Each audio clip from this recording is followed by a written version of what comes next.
Well, guys, welcome to the Like Mind Mastermind podcast. I'm here with QbStew. Pleasure, bro.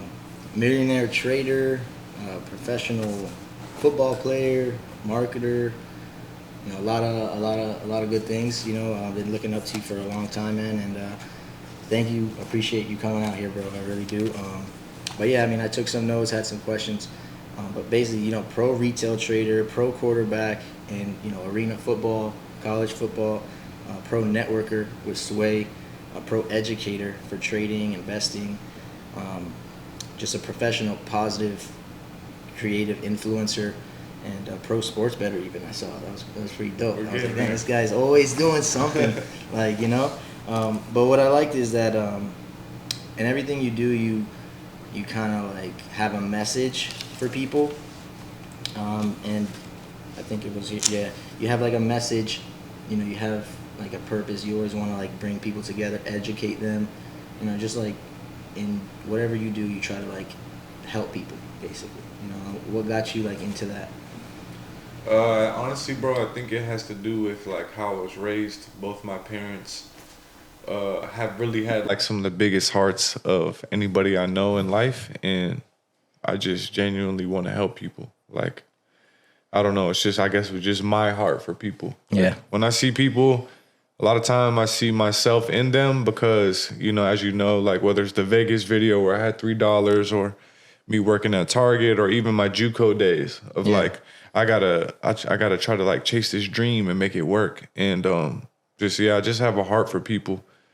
I really do want to see people win. Yeah. And it hurts me knowing that not everyone's gonna win just because the statistics are the statistics. Yeah.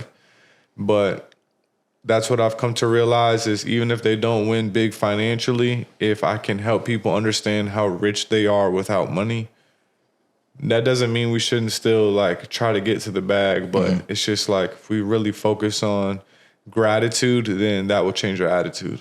Yeah, and I feel like being in football and like sports kind of like makes you like that because you got like a whole team with you. You try to like motivate each other. Like you want everybody to win,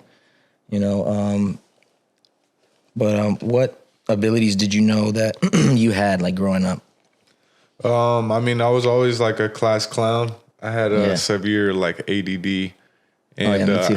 I was that kid in class who would like get up to sharpen his pencil like 5 times just because I couldn't sit still.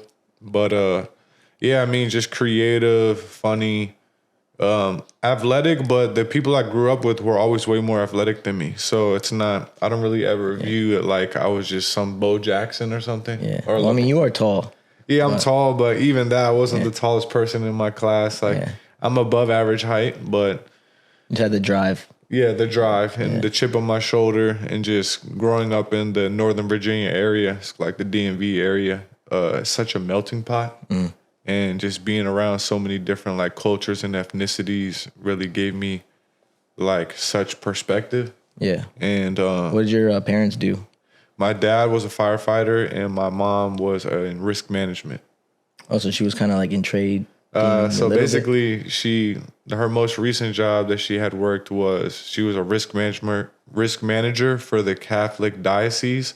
So basically, she would have to like try to think ahead of time of like what could happen, whether it's school shootings, like what policy do we have in place for the kids got to know to go here, do this, or what about fires, or what about like she just had to be thinking ahead of what could happen and try to take preventative measures. And so when I look at my mom being in that career field and then my dad also being basically someone who, as a firefighter, helps people, and it's like we got to go respond to what's happening. Yeah. And a lot of those traits have been instilled in me, like you said, with me playing quarterback. I was captain and leader of the team, so I came to realize when I do good, people are gonna look at me and feed off that. But also when I do bad, I can't get too low. I can't. I wear my heart on my sleeve, as you know, so it would be difficult for me to control my emotions because when I throw a touchdown, I'm dancing, smiling, laughing. Life is the greatest. But then I throw an interception, I'm slamming my helmet, pissed off. And I had a coach teach me, hey, Jason, you just got to stay right here, Don't let the highs get you too high or the lows get you too low. And I mean, sports has taught me a lot and definitely helped me with trading. Yeah, for sure. How old were you when you started thinking about like the future, God, the universe? Because you are, in your content, you're like very much into, just like spirituality and, the higher self, basically. Yeah, I would say my senior year of high school, I had what felt like a near-death experience, like somewhat of an out-of-body experience. Dang. And it just made me realize like how minuscule I felt in comparison to the universe. Yeah. Then I just remember like walking to a church by myself on a Sunday and just sitting in the back, and I just cried like the whole service. One of them cries where you go through like a whole box of tissues. They were like wondering why you're crying and stuff, right? Yeah, and it's like, it was just a feeling. Like it just didn't make sense, but it was just on some, I just felt like at that point in my life, I was trying to turn to so many other things, and it was just like me surrendering. And then even that same day, there was an all-star game I wasn't even supposed to play, actually. It was one of those things where it was a Virginia all-star game. Mm-hmm. It was my senior year, so I'm thinking like, okay, this will be the last game I ever play in Virginia. And then the coach is like, hey, we just want to let you know, we're going to let you dress, but there's a good chance we don't let you play just because there's two other guys who probably will play. And so I go to church that Sunday. Then I head to the game. I'm putting my uniform on, but the second quarterback, he actually didn't even show up to the game. To this day, I don't know like what happened. Damn. Because he showed up to every practice. Mind you, we had practice for like 2 weeks. Yeah. So he showed up to every practice, but then a day of the game, something happened. I still don't know what. But first half, that quarterback who was starting ended up throwing 3 interceptions. So they were like, you know what, second half, we're going to let you go. Exactly, yeah. And I brought us back. We ended up winning. I was MVP. And just that one, it's like the same day that I gave my life to God on some like, I'm not going to be perfect. I'm not always going to live life the best way I could, but I know that I can't do this without you. And that's the most beautiful thing about God is the fact that like people will always fail you, but he won't.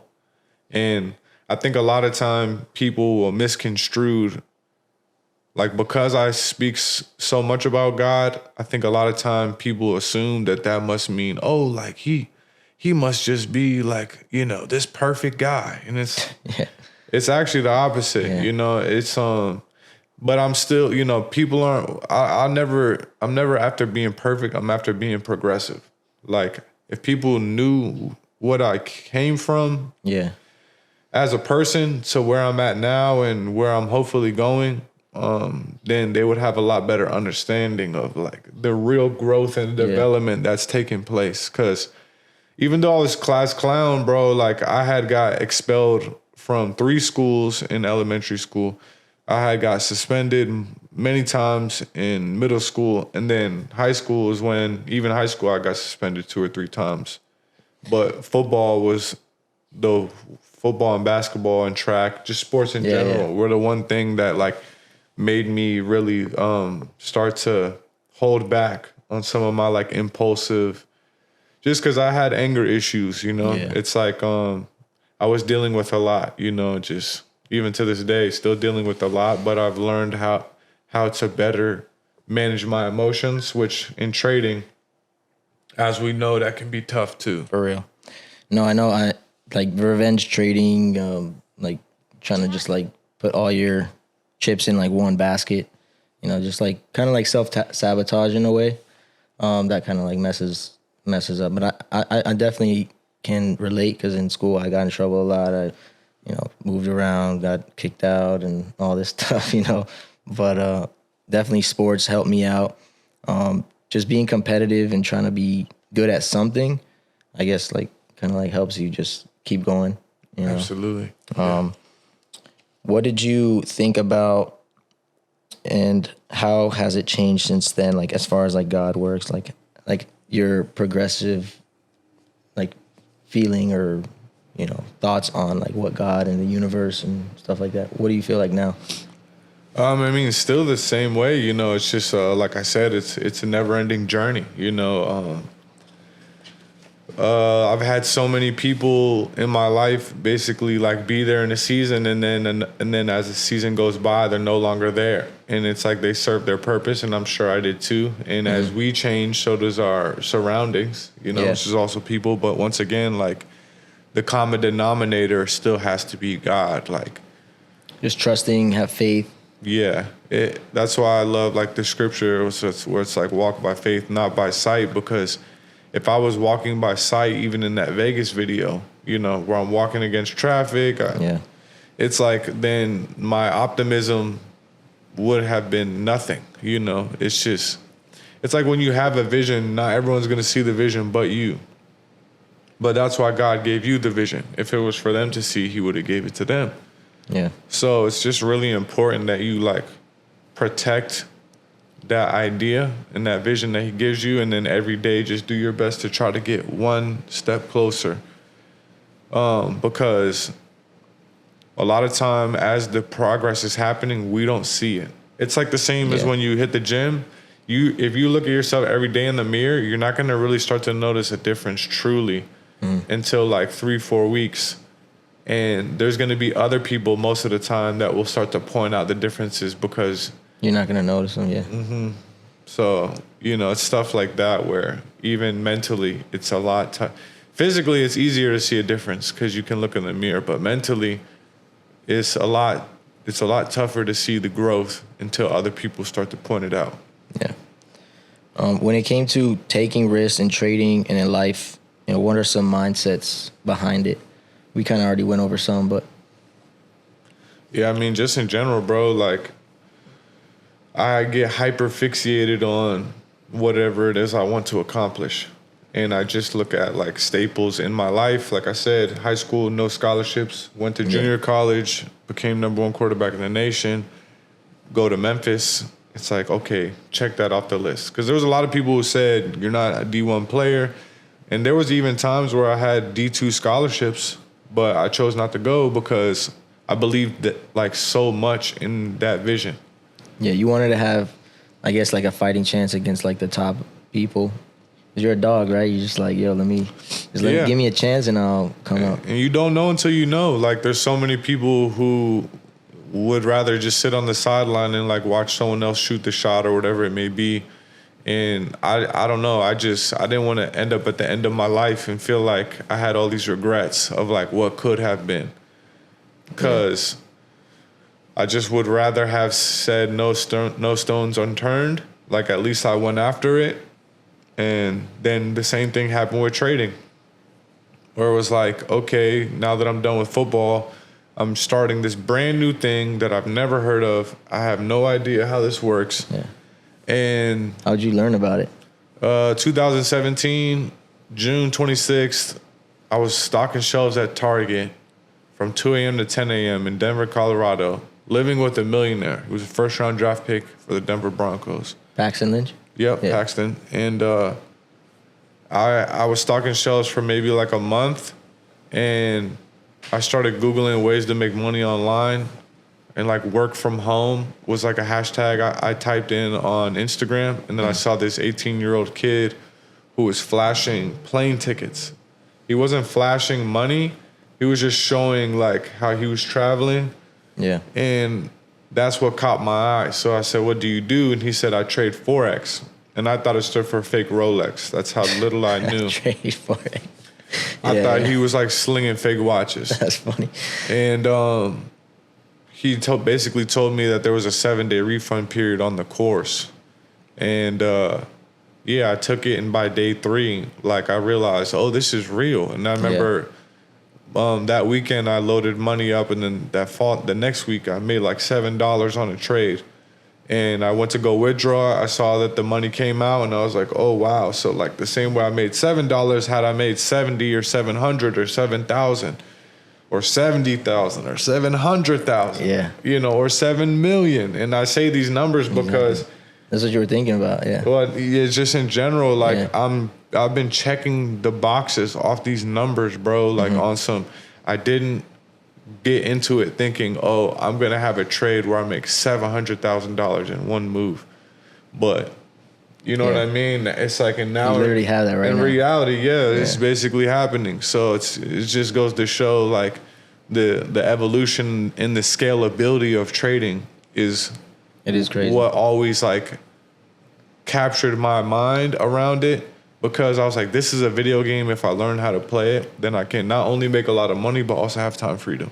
Yeah, and it's a little bit unbelievable too, because like when you're coming from a world where you're working like just hourly, you're like, you know, to think that you can make like $7 million in one trade is pretty crazy. How do you get like your mind around that? Like, I would honestly say, bro, I had to start reprogramming my mind at that time, because when I was working at Target, anytime I would spend $10, I would look at it as I just lost an hour. Yeah. I never looked at it as $10. I looked at it as there goes an hour of my life. And them hours felt so long, bro. Like I used to go in there, listen to Bob Marley and Stock, and just literally like, okay, boom, put this pasta on the pasta, and it's like, bro, that for 8 hours would be so repetitive. I was like, I would get to the point I would just go sneak off and just sit in the bathroom just on some like, bro, I'm so bored. Like, yeah. And it just, I knew I needed to find a career that was based on production and trading. Like I said, for 2 years, I made no money.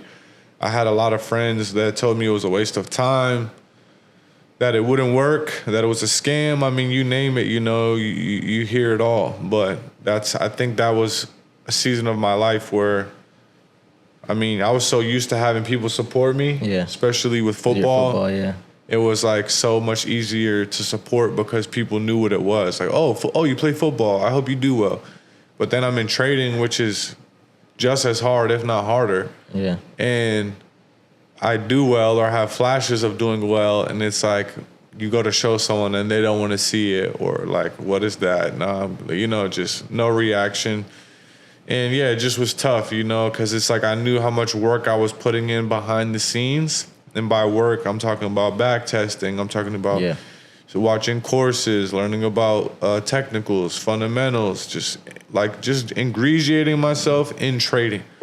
And even to this day, people think I'm crazy when I say I'm not like in love with trading. You know, there's a lot of traders who like that's in their life entirely. Yeah. But I literally got into trading to live. Yeah. Like, I'm pretty similar to it, because I mean, I like long-term trading, kind of like you. So like that's kind of like one thing that I learned from you is just like, oh, you could just let it ride and, you know, let it compound. You know what I'm saying? So that's one thing I got from you, because I learned from QBanks. You, I kind of connected with because you played football. I played football, and then, you know, and we're kind of just like, we're like cool with like the culture, like hood, you know what I'm saying? Like we're not like super dorky and stuff. So I kind of related to you in that way.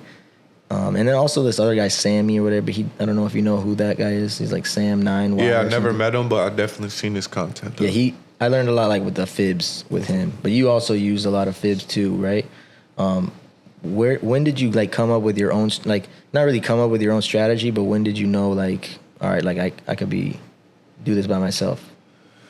I started to focus on doing it by myself after I had tried to do signals from people enough times, and I would get so pissed off with them losing that I'm like, well, shit, I could lose on my own. So it's just the hard-headedness of just like, I was tired of losing because of other people's bias. I'm like, at this point, I'll even try to lose on my own. I would rather do that, you know, than just continue to lose because of someone else. So that's what got me focused on. And honestly, bro, this season of life that I was in, I didn't want to, like, I got to a point where I was so drained. I mean, like I said, I had lost best friends. I had lost a girlfriend. Like my mom had got diagnosed with cancer in 2018. So it was like, I was dealing with a lot that caused me to not want to talk to people. I'm an introvert, an extrovert. Like people see, you know, how I get when I'm out and about, and they think, oh, like He's like that all the time. Nah, bro. I got a social battery, man, where it's Yeah. like once I'm tapped out, I just want to go be by myself and like watch a movie and order Uber Eats, you know, like. Yeah. But that's just, you know, I've always been that way. So when I'm dealing with stuff externally that I don't have control over, that season of life had taught me let go and let God, because I was struggling a lot, man, just with how to deal with knowing that my mom was going to leave this earth, and also seeing her suffer. And then also people who I thought would be in my life forever no longer being there. Because, you know, a bad breakup, I don't think it gets talked about enough. It's like basically like a death, you know, because you're not about to. You gotta forget about that person. There's basically like no communication at all anymore after that's over. So it's basically, you know, even if they do still exist, they basically don't in your reality. Yeah, you gotta forget about them. Or try your best, you know, while it's still fresh and you're going through it. But it just in general, that's why I started to really say, you know what, I'm gonna focus and go all in on just charts, because charts doesn't require me to talk to anybody. Yeah. If it's all just self, you versus the candles. So that's what really made me lock in. You versus the computer, basically, on the video game or something. You versus the market, exactly. Yeah. Like that stage between like when you learn how to trade, like when did you finish playing football? I finished playing football in 2017. Okay, so like right after football, you were like trying to figure out what to do and stuff. Yeah, you were boys with Paxton. That's how I moved out there to Denver. He and I were best friends and roommates in college. So I moved out there, but I only had like $2,500 and no car. And that's why I ended up at Target, because it was in walking distance. Mm-hmm.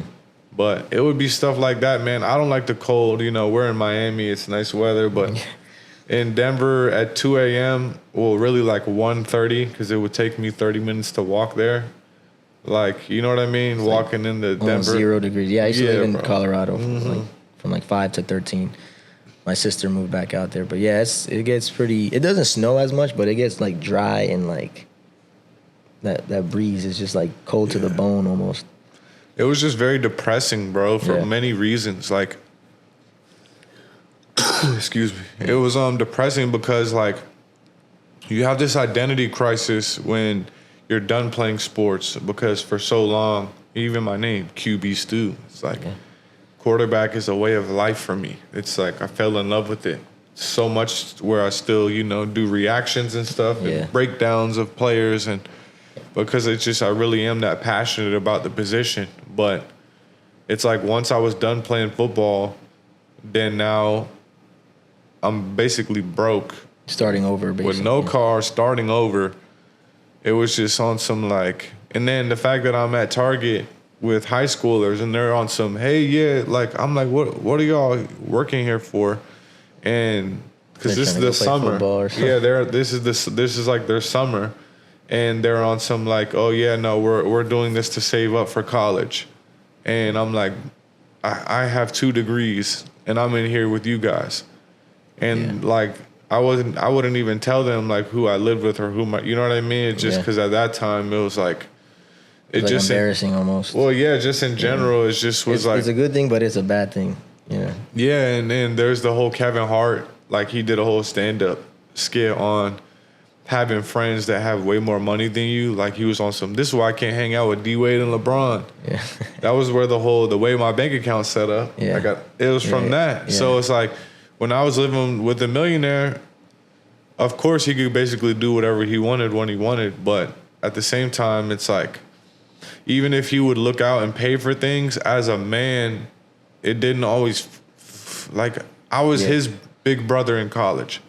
So then now when I'm out there and he's having to pay for stuff because I can't, it's not even about, oh, it's not a big deal, don't worry about it. It's just, nah, bro, like. It's not what you were here for. Yeah, just in general, like as a man and me just knowing my worth and knowing where I was going as a person, I just didn't want another man just continually paying for my stuff, you know? It was just, I got to figure this out. So that's why I got into trading. But like I said, I didn't have any results for years. I mean, Many times I thought about giving up, but a lot of people, love the quote that I say where it's, if not this, then what? Like, anytime I felt like quitting, I would ask myself what else out there is going to allow me to make this kind of money by pressing buttons.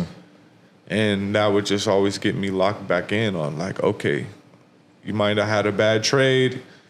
You might have blown an account. You might have had someone say something crazy to you. But like, keep in mind why you got started.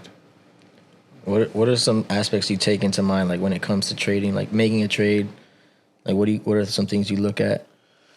Yeah, I mean, you just got to find a good setup, high probability setups, just like the sports betting. It's like I look for a team that I believe has the edge, I like taking the Ravens. I like taking Eagles. I like taking Bills. It's just, these are just better teams. Lions as well. My 100K day in betting was betting on the Lions when they were down at halftime.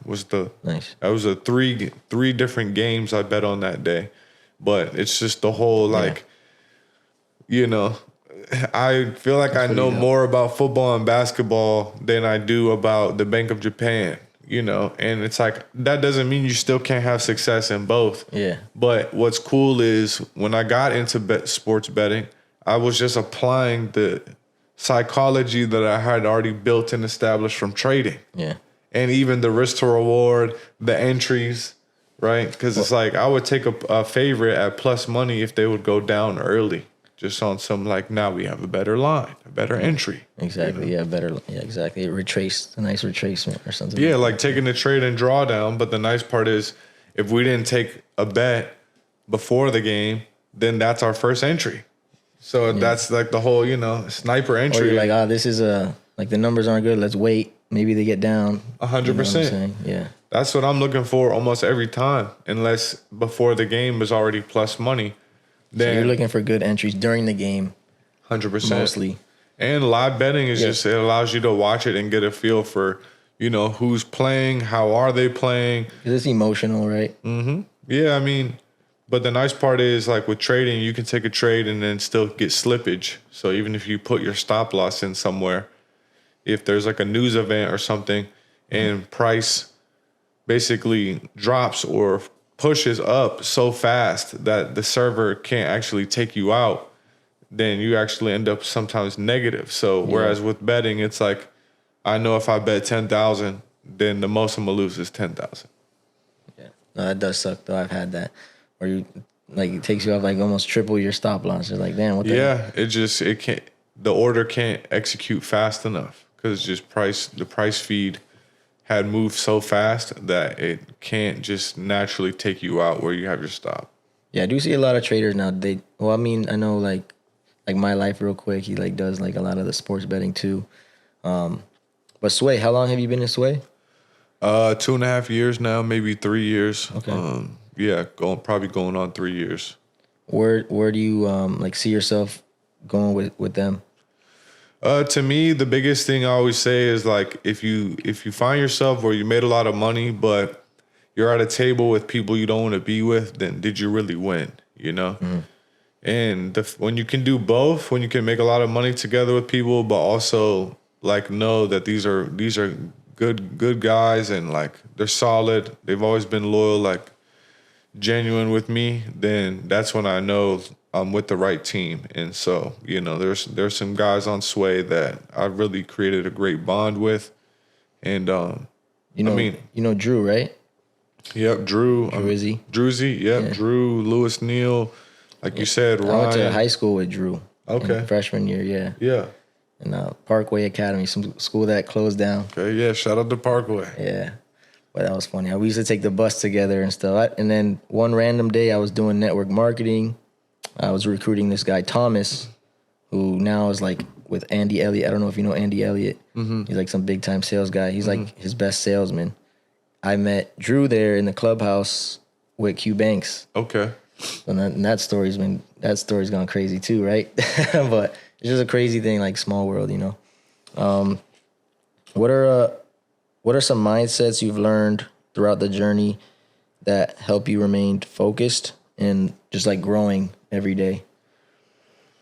Mindset throughout the journey. Honestly, bro, just like making goals and like writing. Like I get a high off just checking things off my list now. You know, like because once again, even if it's small, bro, it could be do my laundry, fold my laundry, put my laundry away. Like it seems so minuscule, but just checking that off the list of like that actually was productive, and then just prioritizing what things on the list need to get done. I'm not perfect by any means with that stuff. It just helps me know, like, as far as the 1% better goes. Because when you start to see things not get checked off, and then you carry them over basically and rewrite them for the next day, and then you're like, wait, it's been a week and a half, and I still haven't got this done. Like, I need to lock in and get this done. Like, then it gets to a point where you realize the priorities. Because like with football, I had a head coach, and the head coach would tell us when we had to be where we had to be. And even the practices were broken down to periods, like where it was like every 7 minutes they had us doing something.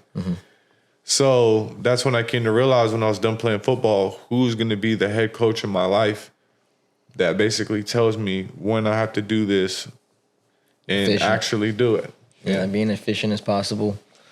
And that's you, it's like as an entrepreneur or as a trader or whatever it may be, you have to be your own head coach, and you have to basically set your schedule and then just do your best to follow it and stay disciplined. And discipline is, no matter what it is, I feel like discipline is the key, because it's just you making a choice. That's all discipline really is. Yeah, and with discipline, I think comes your why. Because if it's easy for you to not do something or not be disciplined, it means you don't really care. So, obviously, you have a lot of things that you have, care for. You have your mom, right? Just like your brotherhood, basically. You care about your brothers and, stuff like that. I want to ask, like, what have you experienced when it comes to, like, the magic of, like, law of attraction? That's something that you believe in, like, obviously, but obviously God has a role in that. But what are some things that you could, like, just stories, I guess, you have? Just in general, bro, I used to always write my affirmations on the back of my phone. I would just take a piece of paper. Yeah. And I first started saying, I am a 6-figure trader. I am self-disciplined. I am a great communicator. I am a public speaker. I would write down things that I wanted to do. I am starring in Netflix films. I am like so happy and grateful. Like, it seems dumb to do, but what I had to keep reminding myself is this costs nothing to try. Yeah. Like, there's people who would pay hundreds of dollars or thousands of dollars to try to get results in their life. When there's stuff that you can do for free, you just have to be like crazy enough to do it. Then it's like, it can't hurt me. But what I came to realize is I was saying I'm a 6-figure trader when I had $400 to my name, $500 to my name. I felt weird or like kind of like a fraud saying it out loud, but faith comes by hearing the word. So like by me saying I am blank, I am blank. It's like even in the Bible, it refers to God sometimes as I am. So it's almost like by saying that you're activating the God inside of you in a way, and you start believing it so much where you start going towards it, even subconsciously. And the only thing that I noticed was my belief level changed. I didn't start saying I'm a billionaire or even I'm a 7-figure trader, because to me, 6 figures was like 7 figures when you only got 500. Yeah, because you're like, if I have 600,000 or 100,000, I could make $1 million easy. Yeah, well, I just was like, let me try to get there first. On some pit stop. Like, I didn't have the faith or belief that I would just go make $1 million. I'm like, how about I just try to make 100,000 first? You can't go from the ground all the way to the front first, to the ceiling in one shot. But when you get a major loss in life, success, like, what are some things you do to get your mind cleared, aligned? Yeah, so like this year, so I lost my mom passed away in September of this year.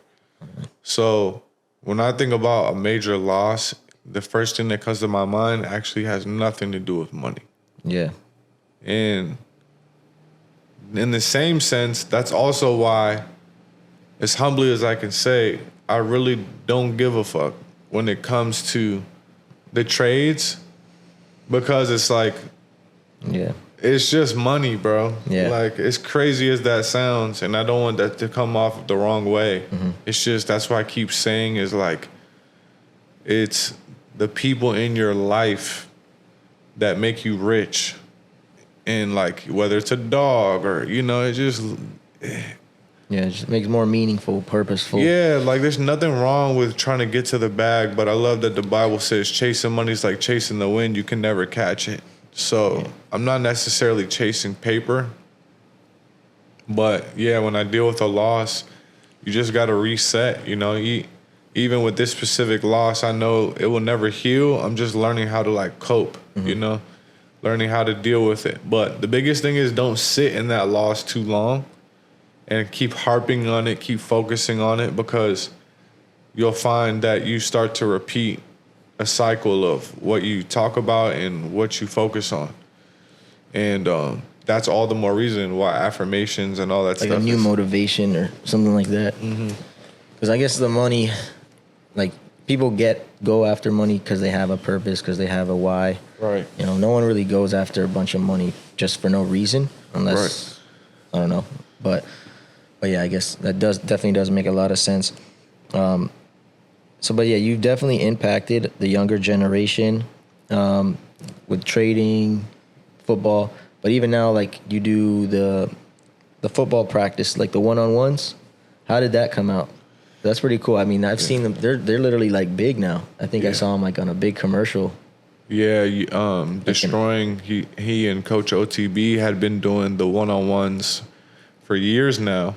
And I had only got involved because playing in the fan control football league. Yeah. You know, I had played in the game where, you know, I smoked in the game, and Destroying, he was the one who filmed it. So when they basically cut me from the league, he basically was like, hey, if you're not going to play in the league, you should just come be my quarterback for the one-on-ones. Oh, that's cool. And there was like a NFL, the NFL had partnered with him, and I mean... Yeah, that was the commercial. I saw him on the NFL commercial. That was exactly, cool. yeah. That's pretty powerful, man. I mean, it was a dream come true getting to throw with Michael Vick. I got to throw with him in New Jersey. Well, it was in New York, but they were representing the Jets. Got to throw with Eli Manning outside of the Yankee Stadium. That's cool. I got to throw in the Lions Stadium with Bryce Underwood, who he just signed in Michigan. He's the number one quarterback in his class. So, I mean, just moments in time, bro. You know, it's like when I had moved to Denver, if someone told me I would play, even though it's arena, still professional football, you know, just getting to play the game again, I wouldn't, you know, have believed them necessarily. But how long were you playing in that league? I only played... Literally, the league had started up during COVID, or maybe it was the year after COVID. So maybe I think the league started in 2021, and I didn't try out that year because I didn't want to have to do the whole like lockdown. Yeah. So then the next year I went to a tryout and had did well, and then they told me to come to camp, and then I went to camp, and then I got drafted like first pick of the second round to the Beast. And then, it was cool. Like the whole concept of the league was really cool because the fans would pick what plays you run, and really? The fans would even pick what team you got drafted to. Kind of like that Ice Cube version of basketball. Yeah, like football. The big three, but yeah. And so, I mean, the idea of it and the fact that it was in Atlanta, basically the league was in my backyard because I was living there at the time. Cool. So it just really worked out, man. I made a lot of great relationships. One of my best friends to this day, Andrew DeMille, I've seen him probably like 8 times this year. He played receiver for the Glacier Boys.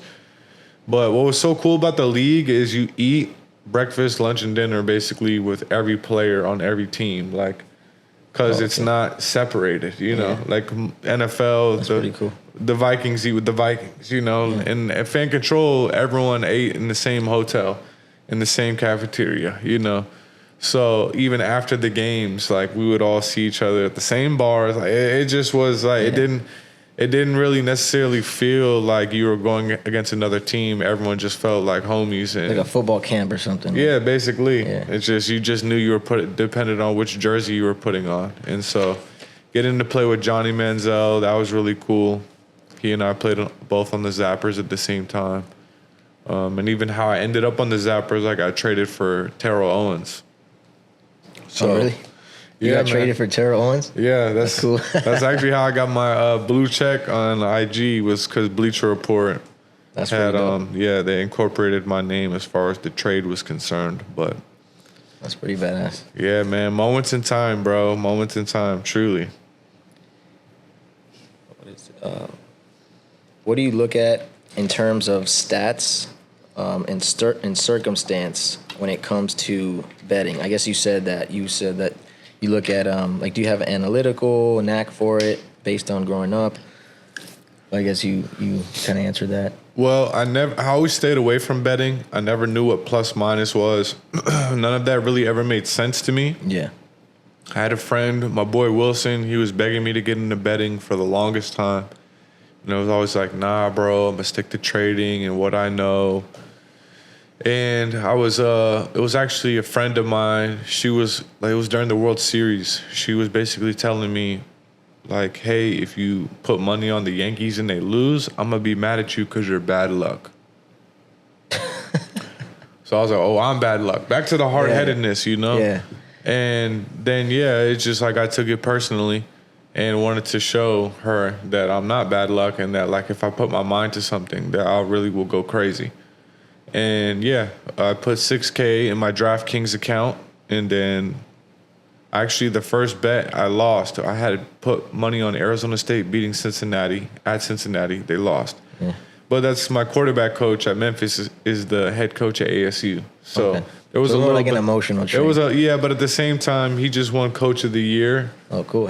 In the Big 12, and they have a chance even to make the playoff potentially. So he's a phenomenal coach. Shout out to Coach Dillingham. But nonetheless, lost the first one. That didn't faze me. Getting the next game, Colorado versus Arizona. At Arizona, they were plus money. This is before they were ranked or anything. So that one hit. Then I took the profits from that bet and then put that along with everything else I had deposited on Georgia beating Texas because they were plus money. They did that. Then that Sunday, I put all the money on Saquon Barkley getting an anytime touchdown against the New York Giants because he used to play for them. Yeah. So I knew they would force feed him. Yeah. It doesn't guarantee it. That's the thing I tell people with betting. But you know sports, so you're like, bro, this guy's coming back to see his team. Force fed. Like every time he touches the ball, they boo him like 100%. When they get in the red zone, they're going to give Saquon the ball. They want him to score more than anyone. And the Eagles playing the Giants, they know more than likely they'll beat them easily. So you can kind of, in games like that, teams, the locker room knows. You found the edge and you put your money on it. And it doesn't, like I said, it doesn't guarantee it. I'm very big about making sure people know that in trading and in betting, I can never guarantee anything. I'm just looking for high probability setups. Yeah. And as like brilliant as I look on some like the XRP trade, I look like a genius. But I also put 20,000 on Mike Tyson winning because that same friend Wilson had tried to convince me that like he would actually get it done. And I texted him like, nah, Jake's gonna win, bro. Like, dude's 58. Yeah. But that's once again, just like trading, external noise can easily persuade you. And that's back to the whole die on your own blade. Yeah. Just like the signals, you know, I just like, bro, just die on your own. Yeah, when it gets too emotional, I feel like you're gonna lose. Just like when you take a shot, like a 3-point, you think about it, you're mostly likely gonna, lose. But XRP was, it was due to happen as long as the research lined up together, But yeah, it was crazy. As soon as Trump got elected, like all the U.S. cryptos took off, like Stellar, HBAR, all that stuff. what do you what's kind of like your field of it now? Like, do you think, because Bitcoin just hit 100K, you think it's gonna go to like 150, or you think it's gonna drop back? I mean, I'm not really like the best when it comes to price prediction. I just like to mark out extensions, but also just keep in mind of cycles. Like, I don't know how high, but I know right now is the cycle. So right now you're like staying away, wait till some. Well, I mean, the XRP trades that I got, I just took 30 lots in buys 3 hours before the conclusion of the election, with the expectation if Trump wins, this will have a positive impact on the market. That ended up happening, and I looked, you know, it was a great decision, smart decision. But like I said, you know, I also make bonehead decisions too. Like, I don't want people to think like I only do genius shit, because I also do dumb shit too.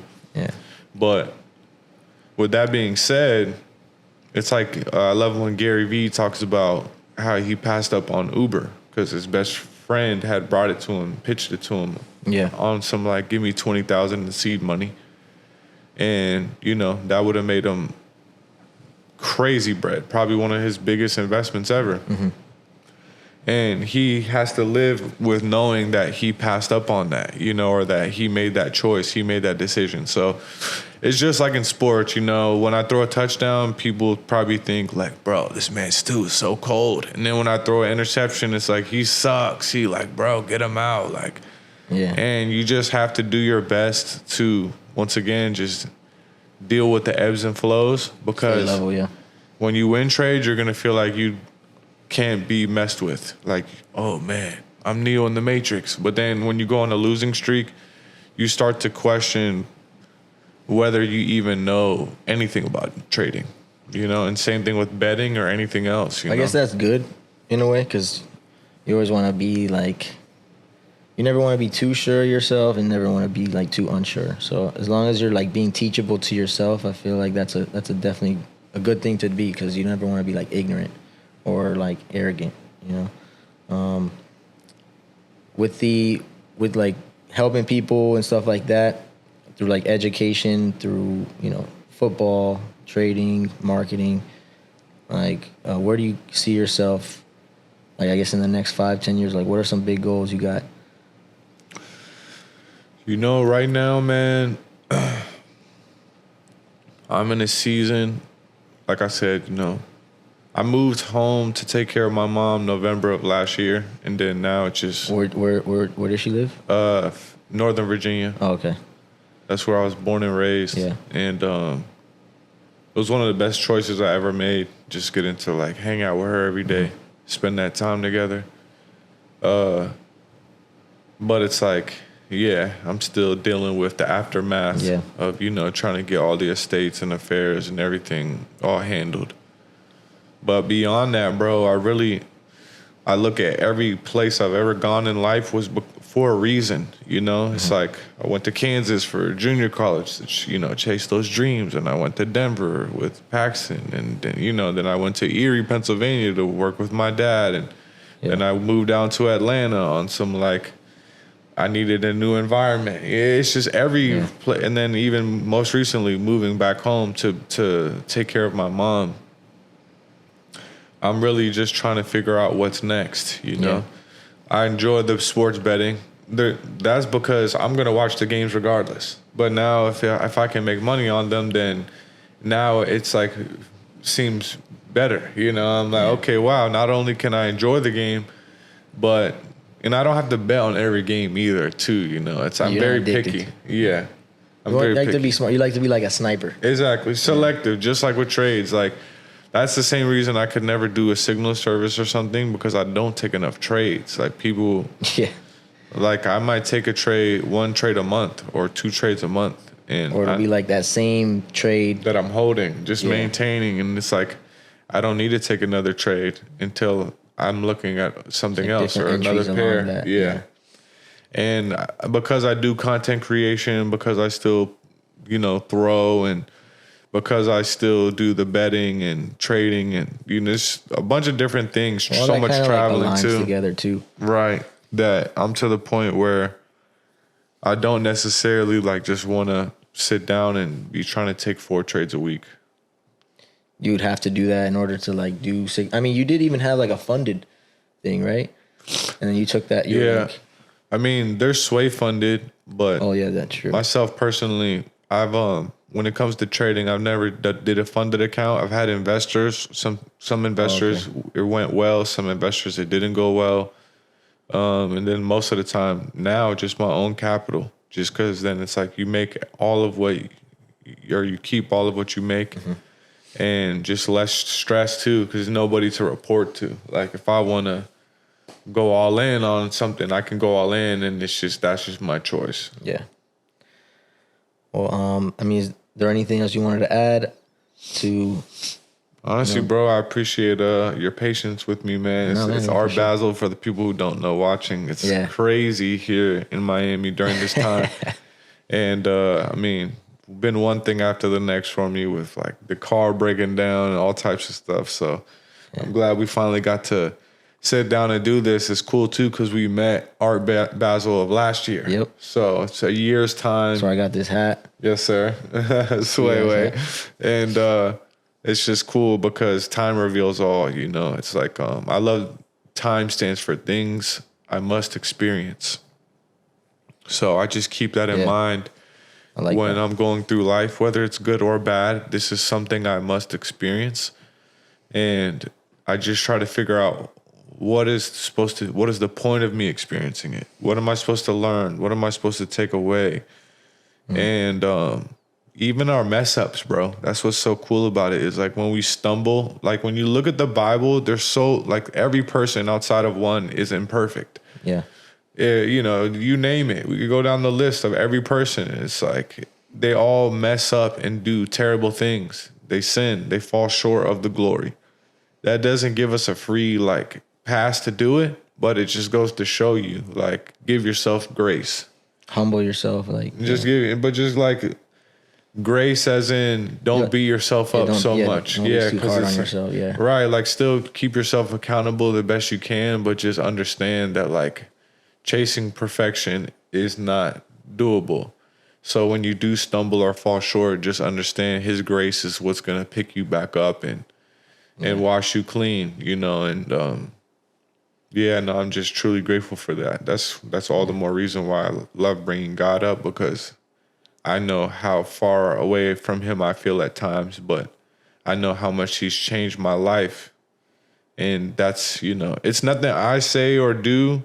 I don't ever want people to think, oh, like, you know, Stu has the answers. Like, nah, I don't. Yeah. God has the answers. That's why I point people to God, because it's like, go get to know Him. Go, you know. And you'll know yourself. Truly. What your journey is meant to be, what you got to do. Yeah, man, I really appreciate you coming by. I mean, I've been, studying, health, wealth, happiness since I was like 17, 18. And, definitely one person that like I looked up to, try to, definitely appreciate you coming by, spending some time with me, bro. Absolutely. Definitely connected last year. I was trading. I met him up in Art Basel, and, I was following him before then, but it's awesome that, everything does come together, everything does align, and hopefully we just keep growing and getting better. And I look forward to having another conversation in the future, brother. Absolutely, bro. Love. Yeah, brother.